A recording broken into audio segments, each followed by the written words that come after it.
In the heart of the vast, unforgiving steppe, a man rose from nothing to conquer the world.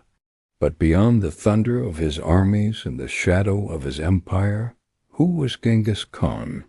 Forget the battles for a moment. Let's look into the soul of the man who redrew the map of the known world.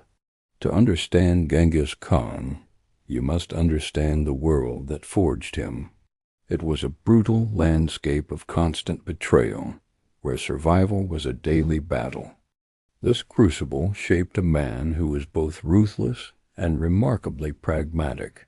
His psychological profile wasn't that of a simple brute. He was a master of observation, a keen judge of character, and a visionary who could see beyond the immediate skirmish to the grand tapestry of empire. He valued loyalty above all else, perhaps because he had known so much betrayal in his youth. Yet he was capable of calculated cruelty, using terror as a weapon to break the will of his enemies before his armies even arrived. He was a complex paradox, a unifier who waded through rivers of blood, a lawgiver in a lawless land. At the center of his personal world was a woman named Börte. She was his first love, his first wife, and the great empress of his empire. Their story is one of love and trauma. Shortly after their marriage, she was abducted by a rival tribe, a painful echo of his own mother's abduction. Temujin, as he was then known, was devastated. He didn't abandon her. Instead, he rallied allies and launched a daring rescue. This act wasn't just about love. It was a declaration of his strength and his refusal to be victimized. When Börte was returned, she was pregnant, and the paternity of her first son, Joki, would forever be questioned. Despite this shadow, Genghis Khan accepted Joki as his own, and Börte remained his most trusted advisor and the empress of his heart. Her encampment was always the central one, the anchor of his sprawling mobile capital.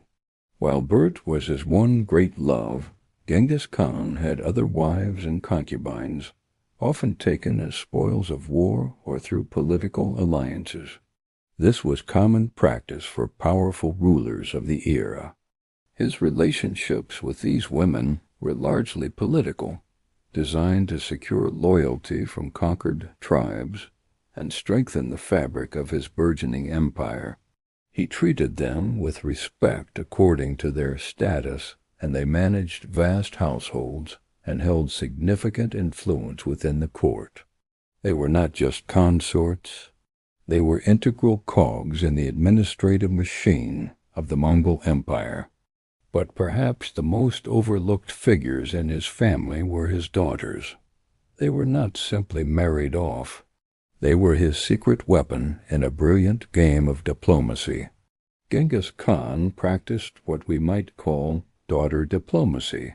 He would marry his daughters to the kings of allied nations, but only under strict conditions. The king had to dismiss his other wives to show his complete loyalty. Then the new son-in-law would be sent to the front lines of the Mongol wars, a place of great honor and even greater danger. Most did not return. Upon their deaths, his daughters would inherit their late husband's kingdoms. As widowed queens, they ruled these strategic buffer zones, protecting the Mongol heartland while their father and brothers pushed the empire's borders ever outward. They were the true unsung guardians of his legacy. The question of succession, however, was a storm cloud that gathered over the Khan's later years. He had 4 sons with Börte, Joki, Chagatai, Ogadei, and Tolui. Each was a formidable warrior and leader, but their personalities clashed. Joki, the eldest, was always under the cloud of his disputed parentage. Chagatai, the second son, was a strict and hot-tempered enforcer of Mongol law and never let Joki forget the questions surrounding his birth. Their public arguments were legendary and deeply troubled their father.